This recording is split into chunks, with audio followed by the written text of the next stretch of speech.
Hey there, it's Monday, November 10th. Welcome to The Frequency. I'm Mary Engish.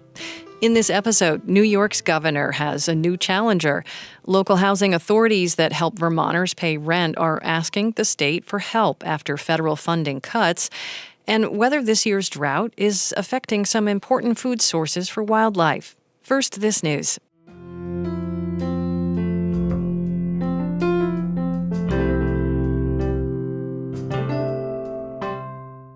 Federal housing vouchers help thousands of Vermonters pay their rent each month. But after federal funding cuts earlier this year, the local housing authorities that issue vouchers are asking state lawmakers for help. Report for America Corps member Carly Berlin has been following this story and spoke with Morning Edition host Jen Jarecki all about it. Jen started by asking Carly about how local agencies have responded. First, can you catch us up on the funding cuts from a few months ago, Carly? What happened and how have local agencies responded? So earlier this year, Congress reduced funding for Section 8 housing vouchers coming to Vermont. One of the crucial things here is the feds didn't give Vermont an inflation boost to keep up with rising rents here, like the government has typically done in the past. So to try and rein in their spending, the local housing authorities started reducing the number of vouchers on their rolls. They did that in a few ways, by taking vouchers away from people who were currently looking for an apartment to use them and not issuing any new vouchers off their long wait lists, which has been devastating for some Vermonters who can't afford market rate rents on their own. You know, these vouchers are really one of the only tickets out of homelessness here. Okay, Carly, so these agencies were taking steps to try and cut costs. I mean, were they effective? You know, they weren't quite enough. So 5 of the 9 public housing authorities in the state are now staring down a budget shortfall next month, collectively amounting to a little over $1 million just for the month of December. That's according to a presentation Kathleen Burke, director of the Vermont State Housing Authority, gave to lawmakers on Wednesday. Here's how she described the situation to me in a conversation right after that State House meeting. Simply put, there's not enough money in the checkbook to make housing assistance payments for all households that are currently enrolled in the program, and thus there's a shortfall. Well, Carly, that obviously does not sound good. No, but Burke says if you're a tenant with a housing voucher, this is not time to panic. The housing authorities in shortfall plan to cover those vouchers next month with their own administrative fees. Now, January is a different story. If Congress fails to pass a budget by the new year, then the local housing authorities won't have money in the bank for voucher payments. But Burke and other housing authority leaders feel confident that Congress will act before that point. Carly, you reported that Burke came to lawmakers with an urgent ask for money. Will you remind us exactly what she was asking for? Right. So Burke asked lawmakers to spend about $18 million of state money on these housing vouchers soon after lawmakers reconvene in January. Here's where that number comes from. Each year, the federal government bases the next year's voucher funding on the past year's spending. That means as Vermont's housing authorities cut vouchers this year, they'll see less money come through the door next year and the year after that. That leads to what Burke calls this downward spiral in the number of vouchers available to Vermonters, even though the need here remains really great. What that $18 million injection in state money would do is basically intervene on that spiral and fund about 1,200 vouchers, maxing out Vermont's current voucher ceiling set by the feds. Well, Carly, as you well know, there are a lot of demands on state money right now. That's as federal aid retreats on a number of fronts. So did lawmakers show any appetite to spend this $18 million?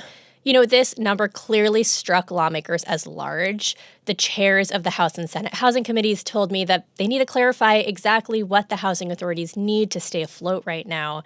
But they also said they recognize they'll likely need to act somehow to stop or slow that downward spiral.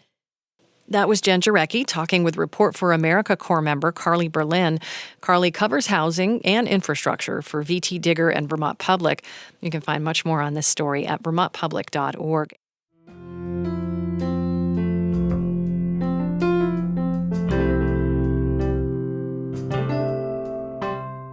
North Country Congresswoman Elise Stefanik is running for governor of New York. Stefanik has been teasing a potential run for months and launched a campaign video and a donation page early on Friday morning.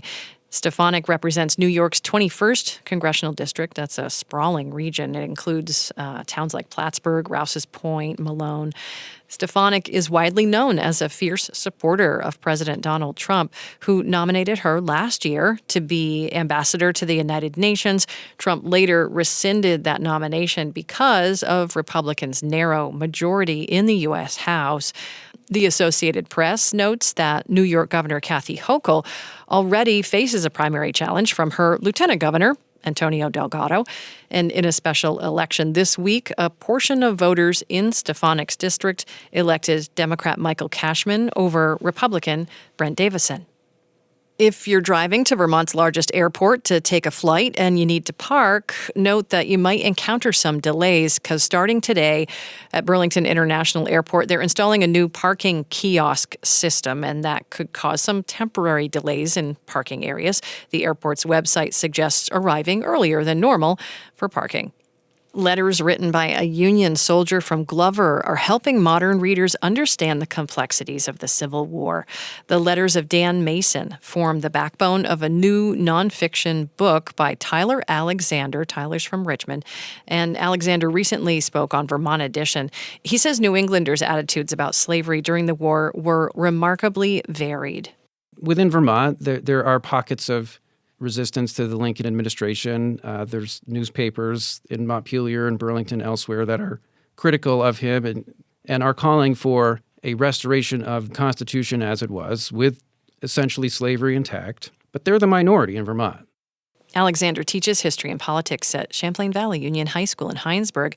He says Dan Mason's letters have helped him engage his students in lessons about the Civil War. Coming up, we'll get an update on how Vermont is faring with drought conditions and whether that drought has affected beech nut production in the state. That's after this.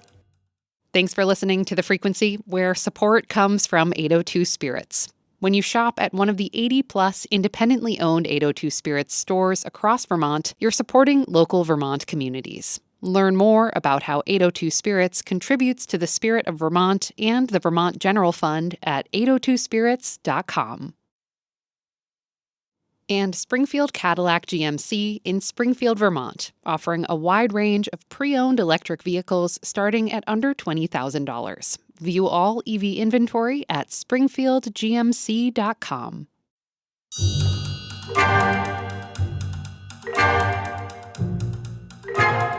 Vermont's ongoing drought hasn't had much of an impact on acorn and beech nut production. State biologists recently conducted an annual survey across the state, and they found excellent beech nut production throughout much of Vermont. Most areas had fair to good acorn production, too.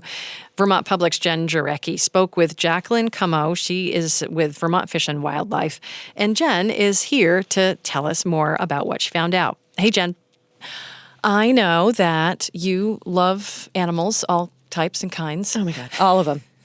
All the animals. The snakes, the birds, the bears, you got it. Oh, I didn't realize snakes was on that list. Spiders, too. But bears have been on your mind, and I know that you reached out to one of the bear biologists at Vermont Fish and Wildlife.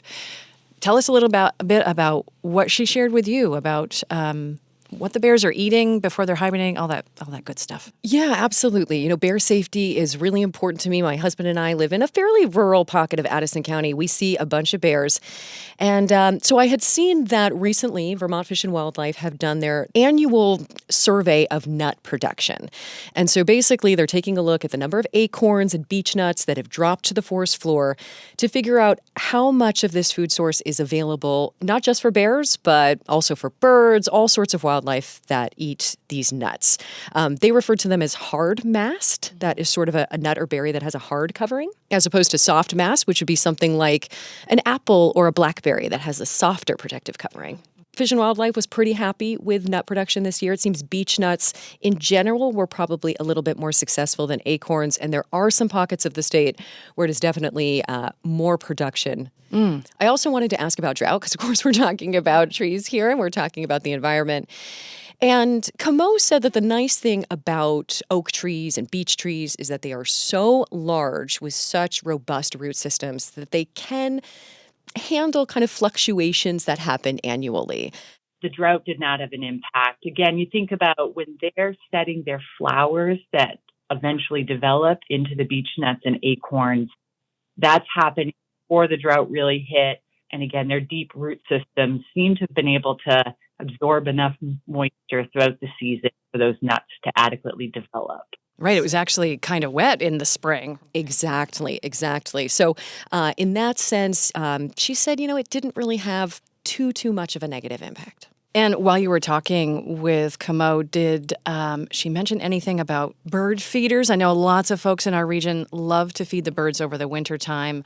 Did she fill you in on any details about that? She did. We are still in that waiting phase of putting them out. She was very clear now is not the time because she pointed to, what we're putting in our bird feeders are exactly the seeds and nuts that these bears are looking for. So if you happen to see a neighbor with a bird feeder out, maybe give them that friendly reminder it's not quite time yet. Thanks so much, Jen. Such a pleasure, Mary. Thank you.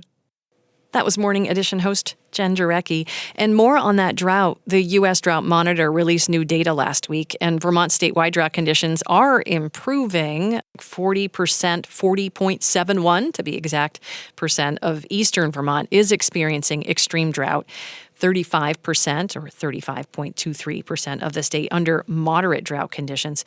Less than a quarter of Vermont is currently in severe drought, and the fire danger risk across Vermont is low for most of the state, but from Alberg down to Benson, the fire danger risk has risen to moderate.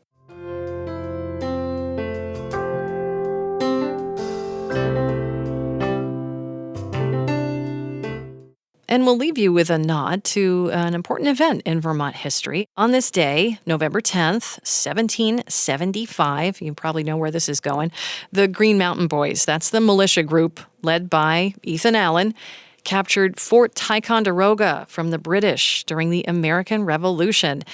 That victory marked a significant turning point in the war, bolstered the morale of the American forces. And Fort Ti, if you've never been able to visit Fort Ticonderoga in New York, it's pretty cool. Usually in the top 10 of local school kids' field trips, at least it was when I was a kid. And this quick note on our way out, we won't have a podcast tomorrow, Tuesday, November 11th, in observance of Veterans Day. We'll be back on Wednesday, but in the meantime, do stay in touch at vermontpublic.org for all the latest news and weather.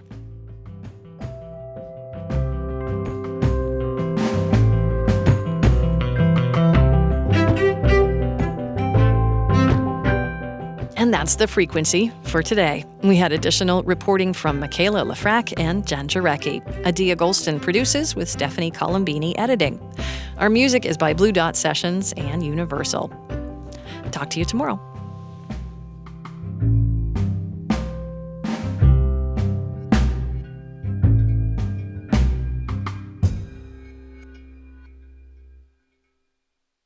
Sources and methods, the crown jewels of the intelligence community. Shorthand for how do we know what's real? Who told us?